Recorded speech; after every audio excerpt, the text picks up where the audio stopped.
Hi dear friends and subscribers of Cricket Happenings. This is your host Ram, welcoming you today.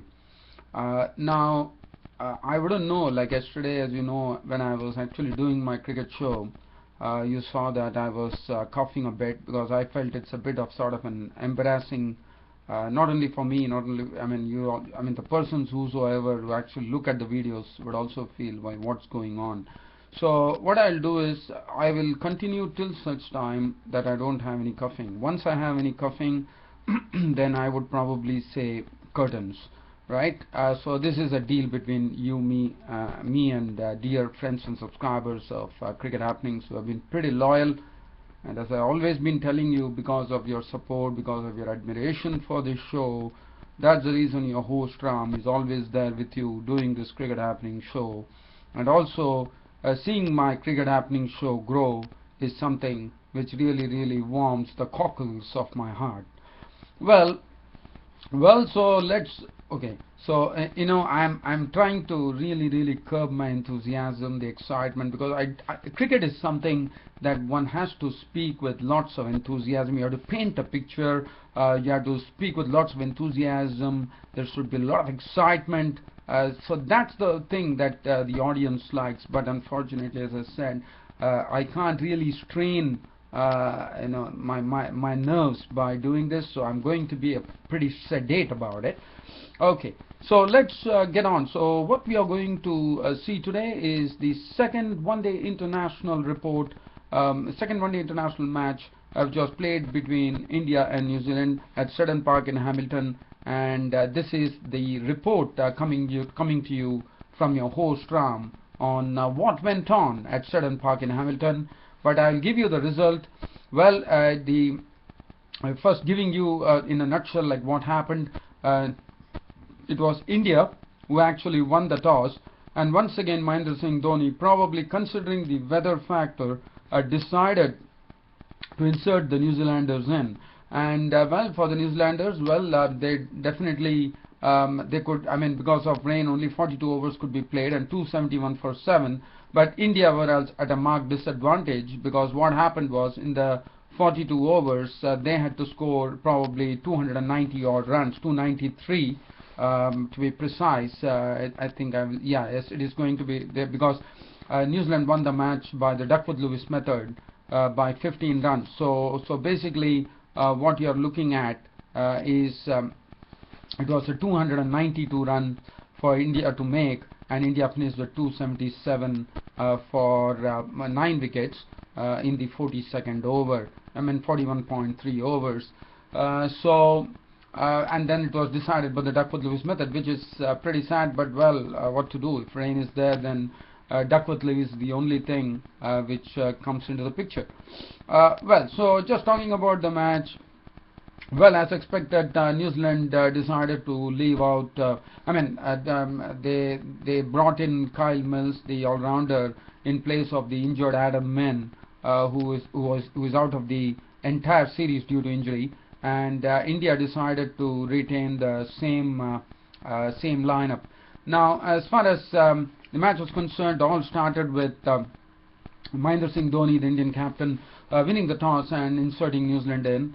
Martin Guptill and Jesse Ryder were kept pretty quiet by Bhuvneshwar Kumar and Mohammad Shami's bowling in those good areas and allowing the ball to swing and really testing both the batsmen Guptill and Ryder. But Ryder was the one who was in between, was coming up with some real good shots for boundaries to keep at least keep the scoreboard moving. Martin Guptill, he was pretty sedate when the opening partnership was going on. When the opening partnership had reached 25, that was the time the first wicket went, when Jesse Ryder, just before that particular delivery bowled by Mohammad Shami in the 6th over, had actually hit a ball which was a wide outside the off stump, and he hit it for a boundary. No, actually he had actually top edged the ball for a boundary over third man, and then the very next delivery, Mohammad Shami got Jesse Ryder under-edging the delivery to Mahendra Singh Dhoni, the keeper behind the stumps, for 20. So Shami was the one who got the breakthrough. Ryder was gone out for 20 of 11 balls with 4 fours, which made the score 25 for 1 in the 6th over. Kane Williamson came in and joined Guptill. Now Guptill was the one who was really struggling at the crease. He was not able to pace himself, and he was occupying the crease for a long time. He was using a lot of balls but was not getting runs at all. So life was very difficult for Martin Guptill. He couldn't get the ball off the square. Kane Williamson joined him, and Kane Williamson, well, you know, we all know what a wonderful talent Kane Williamson is. And yesterday it was in absolute full measure. I mean, whatever strokes he played, there was another partnership which started. So only after Kane Williamson came in that Martin Guptill slowly started waking up from that slumber he was in, and slowly he also, in the company of Kane Williamson, started playing his strokes. As Martin Guptill, you know, his favorite area is the launching shot that he hits over the long on and long off area. So that was good to see. He launched one of the spinners, I think it was Jadeja, for a 6, and Martin Guptill slowly started gathering confidence, hitting some boundaries. But Kane Williamson was superb. I mean, his defense was absolutely impeccable. But what was it? He was moving the scoreboard. Once again, he showed a lot of consistency. He was playing them very well, and you know, Kane Williamson is a very good player of spin, and that's what we saw. Even though this pitch was playing a bit slow, we could see the ball was gripping a bit.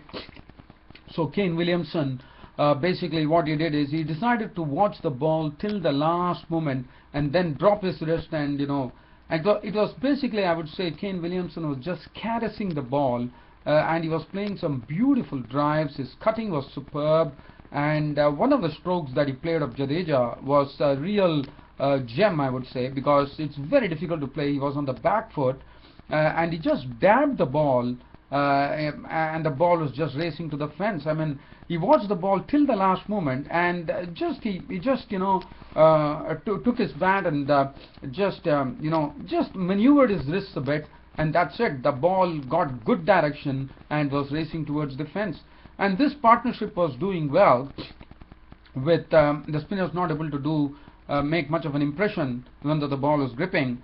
And the partnership really flowered a lot. In fact, it added a very valuable 89 runs for the second wicket before Guptill, after starting slowly but slowly gathering strength, finally was out. He was out for 44 as he tried to sweep a delivery from Suresh Raina. Suresh Raina came into the attack and he tried to sweep him, and the ball ballooned in the air, and Mohammad Shami took a very good catch. So he was gone for 44 of 65 balls, 5 fours and 1 6, and then Ross Taylor came in. Now again, once again, but here the situation was much better than the previous one-dayer, because what happened was 114 for 2 in the 21st over, and then once again it was the turn of Ross Taylor and Williamson to forge another partnership, and they forged a partnership of 60 odd runs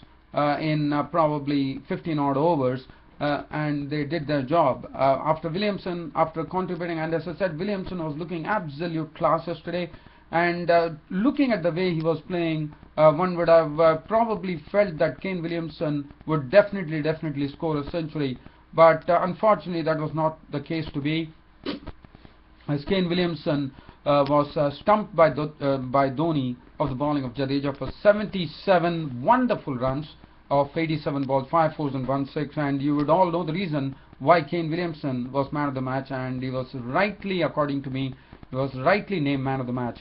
After that, after that it was Corey Anderson who was promoted in the batting order. He came ahead of the skipper Brendan McCullum, and once Corey Anderson came to the crease, you know what could have happened. 174 for 3 was the score when Williamson departed, and look at what damage Anderson did when he departed. He departed when the score was from 174 for 3. The partnership between Anderson and Taylor was 74 runs. If you look at it, it's almost, I would say, in 29 balls, 74 runs were scored.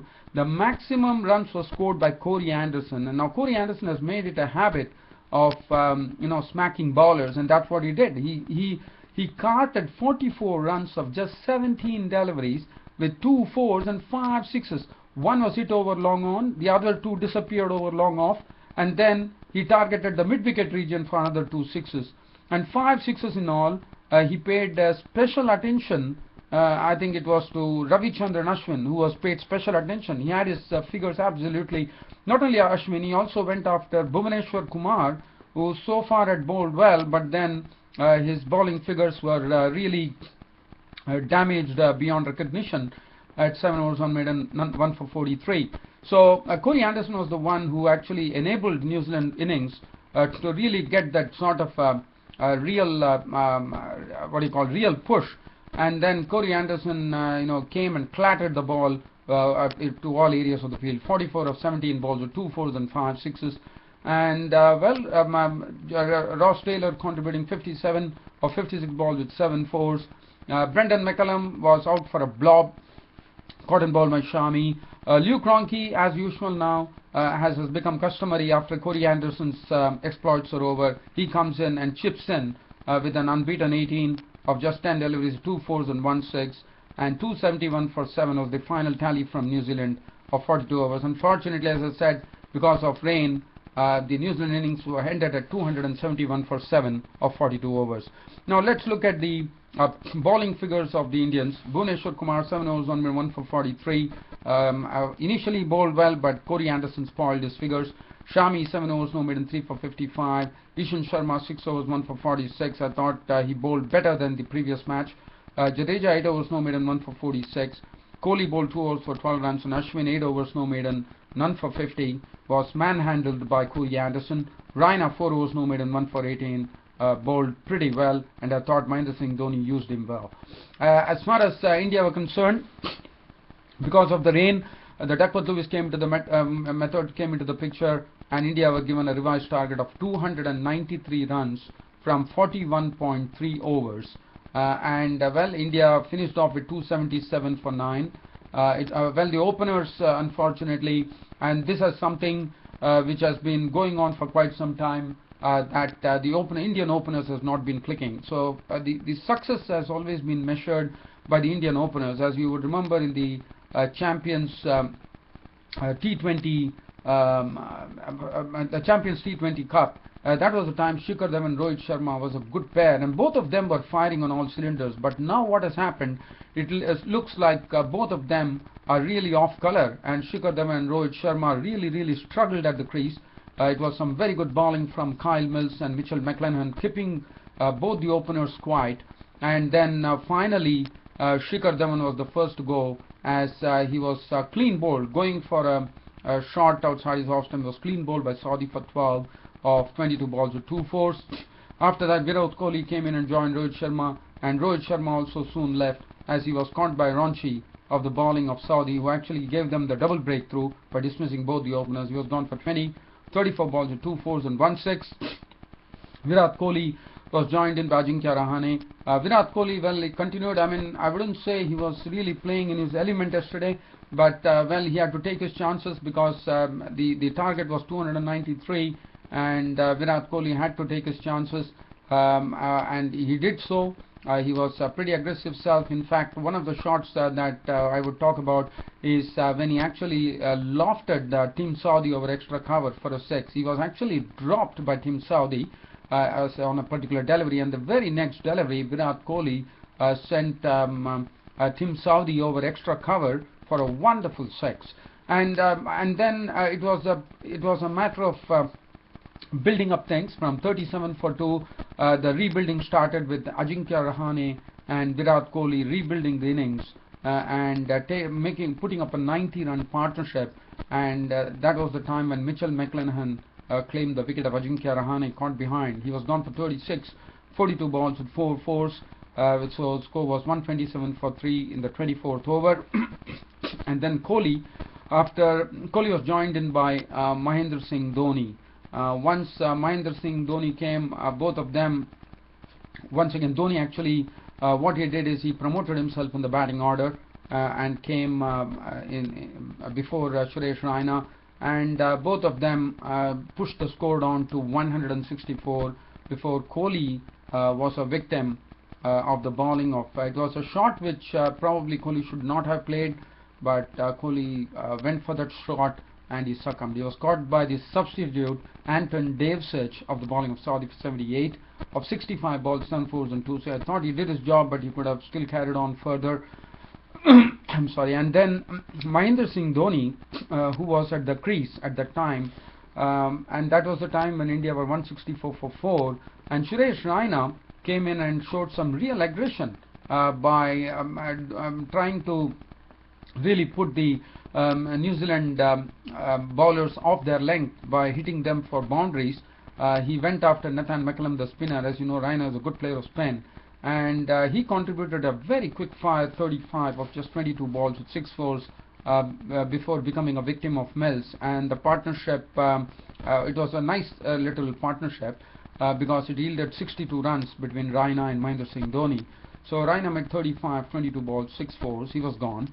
Jadeja came in, and Jadeja disappointed as Anderson got a slower ball to really fool Jadeja, and Jadeja was absolutely nonplussed. He was gone, bowled by Anderson for 12 of 8 balls. And before that, Mahendra Singh Dhoni, after doing all the hard work, I mean, he had once again contributed 56 runs of 44 balls with 7 fours and 1 6, was a victim of the bowling of Anderson. Now Anderson, this is what Anderson does. Anderson comes in and picks up wickets. This is what he did in the previous match too, and once again Anderson showed what a utility cricketer he is by picking up those wickets of Dhoni and Jadeja to derail this Indian innings.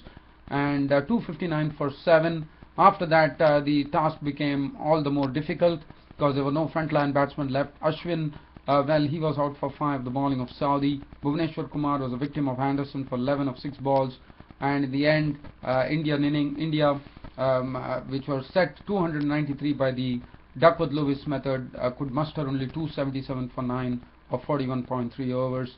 Looking at the so New Zealand have actually taken a very good lead. They have taken a 2-0 lead in the 5-match series now, and the third one-day international is going to be played between India and New Zealand at Auckland.